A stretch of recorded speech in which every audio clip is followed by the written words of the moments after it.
year was 2027. Advances in biotechnology were helping people improve their physical and mental abilities to an amazing degree. Provided, of course, they had enough money. A new breed of people was emerging, half human, half machine. And in Detroit, at least, not everyone was happy to see it. I'd just landed a job as head of security at Sarif Industries, a cutting-edge biotech firm. David Sarif himself handpicked me for the job, said he needed me to keep his people safe. My ex, Megan Reed, was one of them. Brilliant neuroscientist, Megan had found a way to make augmentation safe and affordable for everyone. All she had to do was present her research to Congress. But the night before her big meeting, my security measures failed. A team of Black Op mercenaries stormed into Sarif headquarters, massacring everyone in sight. 3 of the mercs were heavily augmented walking tanks. Their mission? Take out Megan and her team. I tried to stop them, but their leader tossed me through a plate glass wall. Last thing I heard as his bullets slammed into my brain was Megan's dying scream. I should have died with her. Only I didn't. High-end military-grade enhancements saved my life.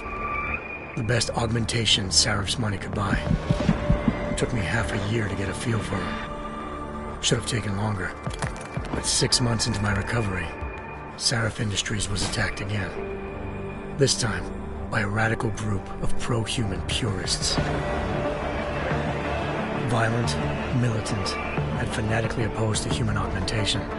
They claimed to be members of Humanity Front, a non-profit organization that wanted the UN to limit biotechnology research. The thugs broke into Sarif's factory and found machinists working overtime on a top-secret military augment called the Typhoon. Sarif sent me to retrieve it, and when I did, I found one of the so-called purists next to it, wired with cerebral implants, trying to download its classified specs. Obviously, something more was going on.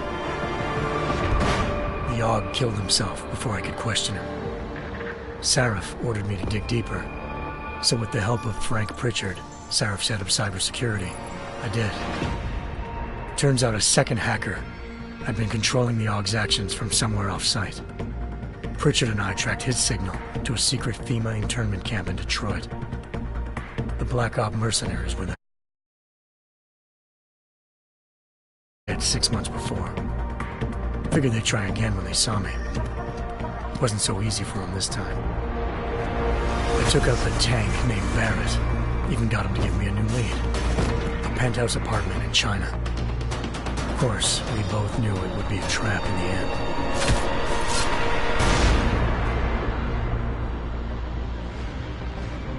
Hengsha Island, China. Home to a city so crowded, they had to build a second city on top of it. Trying to find clues in Hengsha wouldn't be easy. Lucky for me, I wasn't alone. Farida Malik, Sarif Industries' ace pilot, had lived in Hengsha before. A good person to have on your side. She knew enough about the place to get me around. Malik dropped me in the lower city, close to the penthouse Barrett had told me about. Bell Tower Associates, a private security firm under contract to the Chinese government, had agents tossing the suite when I arrived. Just not for the reason I'd been expecting. Turns out the man who lived there was a criminal hacker named Van Bruggen. The same hacker who'd been remotely controlling the AUG in Sarif's factory. Van Bruggen's panicked decision to force the man to commit suicide had been a mistake. Now his mercenary partners were gunning for him, and I needed to find him before they did. Locating Van Bruggen meant playing nice with the Triads, Hengsha's organized crime lords. They had the hacker holed up inside a low-rent capsule hotel. By the time I found him, Van Bruggen had no qualms giving up the woman.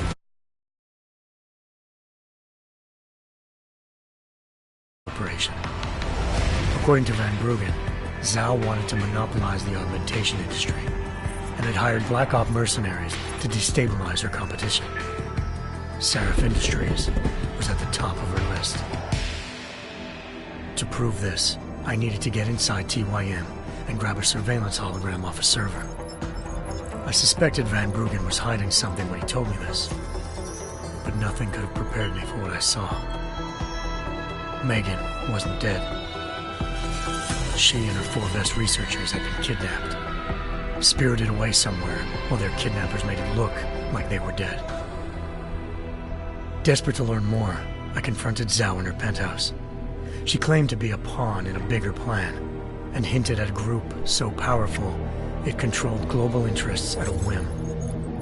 Then she slipped into a panic room and hit the alarm, forcing me to make a very quick exit. I figured Zhao was lying, but part of her confession made sense. David Sarif had been worried about his people. So worried, he'd required all of them to have subdermal locator devices surgically implanted. The GPOs would have been broadcasting the day of the attack. But Zhao said a single call to Picus, the world's leader in global 24-hour satellite news, had turned those signals off. I needed to fly to Picus headquarters in Montreal if I wanted to learn more.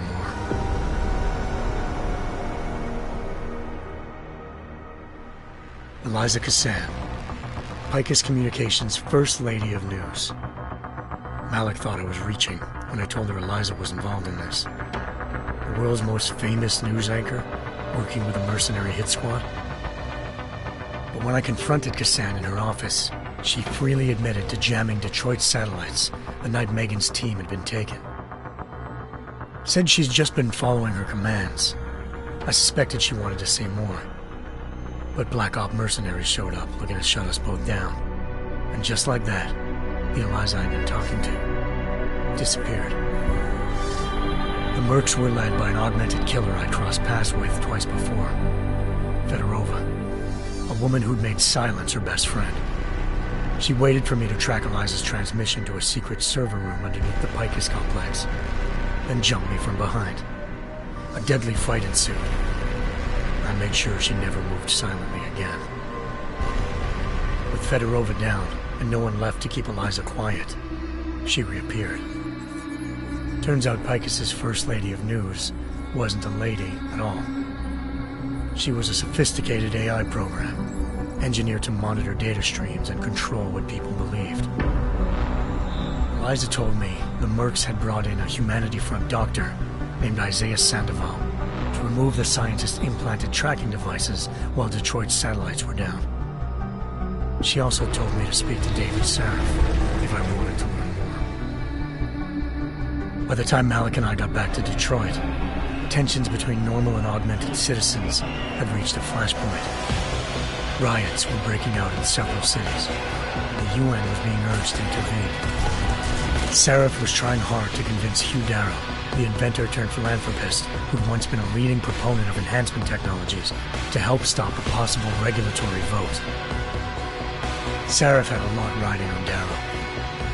Megan's discovery would have given millions of people the chance to evolve beyond their normal human abilities, and at the same time catapulted Sarif Industries to the top of the Fortune 500. According to Sarif, Megan's kidnappers knew this, and didn't want people evolving unless they controlled how it was done. He called his enemies Illuminati, and urged me to keep searching. Determined to do so, I tracked down Sandoval via America's most outspoken augmentation opponent, Bill Taggart, Sandoval's boss and founder of Humanity Front. Sandoval admitted to operating on Megan's team when I confronted him, but said he hadn't removed their GPLs. He'd merely switched them to a different frequency. Pritchard was able to trace one of the signals to China. Malik and I immediately took off in pursuit. Unfortunately, the Illuminati were one step ahead.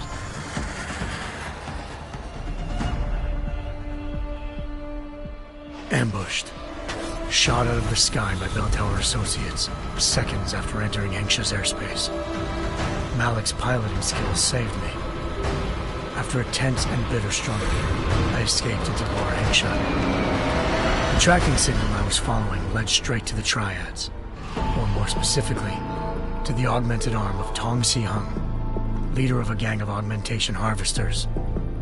Tong said they'd taken the arm off a corpse, which Bell Tower had left at their door, meaning at least one of Sarif's scientists was dead. Maybe not the rest of them, though. Tong pointed me to a port used for human trafficking and helped me slip aboard a bell tower ship. It was sailing to Rifleman Bank Station, a military base in the South China Sea. Bell Tower was holding kidnapped civilians as prisoners there, and using them to perfect the Hyron Project, a human-computer interface that left most of its test subjects dead. My search for Megan would have ended then, if not for a mysterious ally named Quinn.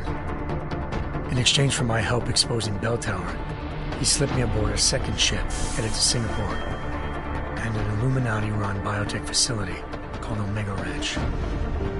3 of Seraph's scientists were there, forced by their captors to create a technology capable of remotely shutting down augmented abilities. Thanks to an emergency recall notice issued by the World Health Organization, millions of people all over the world already had the biochip installed. With the help of the scientists, I tracked Megan to a private section of the ranch. There, I ran into Yaron Namir, the walking tank who'd put a bullet in my brain the first time we met. He'd teamed up with Zhao and was hoping to catch me off guard. Their little ambush didn't work. I found Megan in a suite belonging to Hugh Darrow, the billionaire philanthropist who Seraph had called on for help. Darrow had convinced her to go along with the biochip plan by promising to sabotage the tech. As she was explaining this, Darrow appeared in a global broadcast, telling the world that augmentations would be the death of mankind. Then he activated the biochips to prove his point. All over the world, augmented people flew into a killing frenzy. Darrow had betrayed everyone, and it was up to me to set things right. To do it, I had to reach Panchaea, a massive installation in the Arctic Ocean. As I raced through corridors built by an all-augmented workforce, I saw death and destruction firsthand. By the time I shut down Darrow's broadcast, I knew the damage he'd done. Still, humanity's future remained unclear. How would the world react to this sabotage? Would people ever regain their faith in augmentations again? What would be the Illuminati's next move? Only time could give us the answers.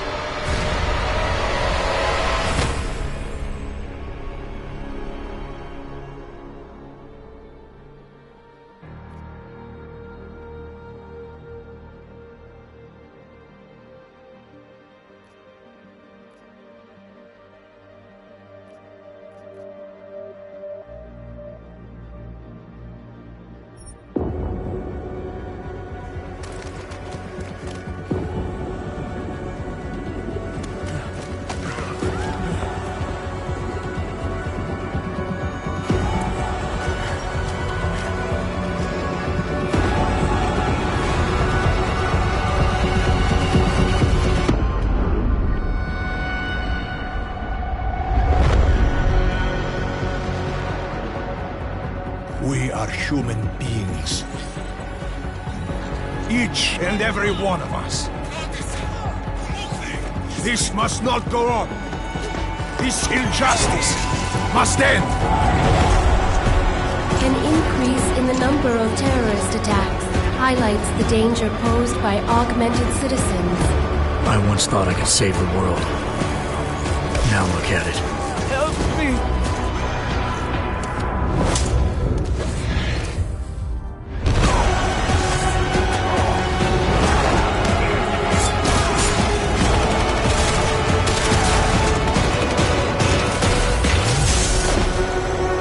Sometimes, you just have to let go and embrace what you've become. They've worked from the shadows for years, shaping the future, manipulating lives, controlling information.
was 2027.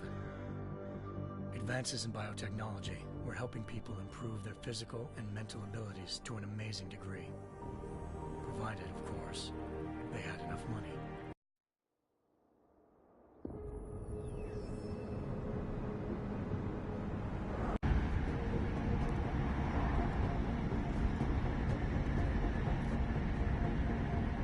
We've got a UC in there. Might be easier to maintain his cover if he's not the only one still breathing when this is done. Smart thinking. Yeah, but if anything does happen to him, you'll be telling his wife. After you get out of the hospital, of course. What about range? There's lots of wide spaces and high ceilings in there, but a number of tight and constrained rooms too. So it's a crapshoot, really.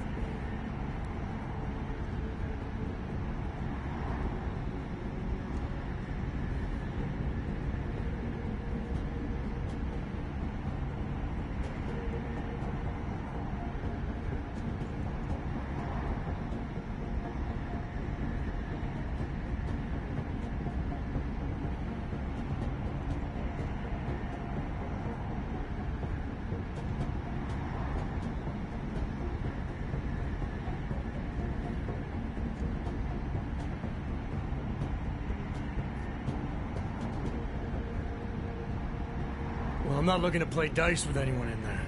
Give me something with distance. Your call. Less chance of being seen and compromising Singh that way. One last thing, Jensen. Singh said that Jin are using some sort of portable Wi-Fi device to boost communications. He's got a better chance of maintaining cover if you disable it. I'll keep an eye out for it. But aren't we on the clock here? You said there's a sandstorm moving in. There is, and we got the intel on this mission at the very...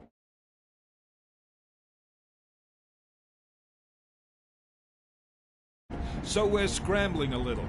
If it comes to it, your #1 priority is keeping the Jinn out of that atrium. Copy that. Time to put away your heavy thoughts, gentlemen. We're approaching the target building. You're up first, Jensen. Let's do this.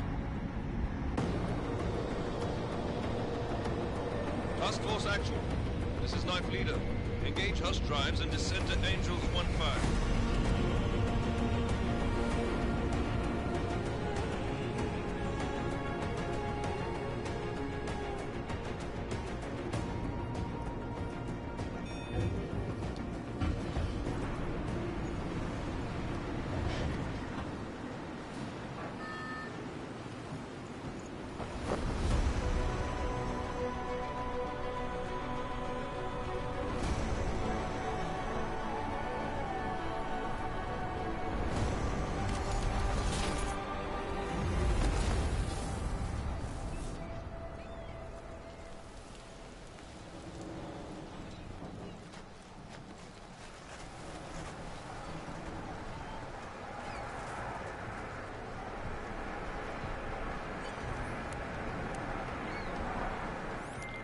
Team leader, this is Jensen. I'm on the roof. Solid copy. Move into the building. The access route you need to block is at the far end of the penthouses. And keep in mind, the direct route might not be the easiest one. Roger that. McCready will advise once his team is on the ground. Miller out.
Jensen, we're moving through... Oh, fuck! What's wrong? The Jinn have got a few Jennies up and running. Gonna have to hack keypads. You should enjoy it, McCready. They have colors and shapes. Just remember, red means bad. Fuck you.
program initiated.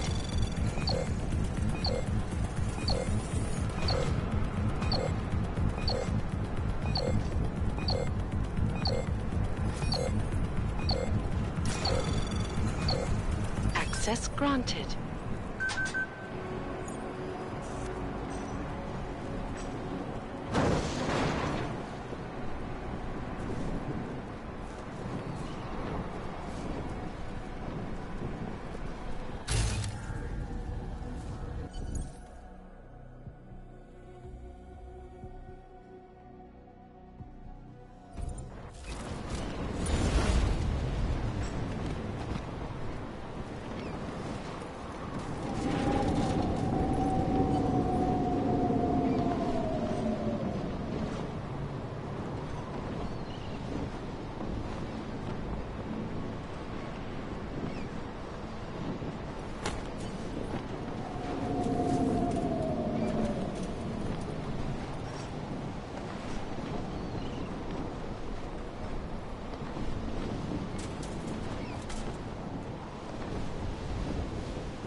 ايش بتعمل هان؟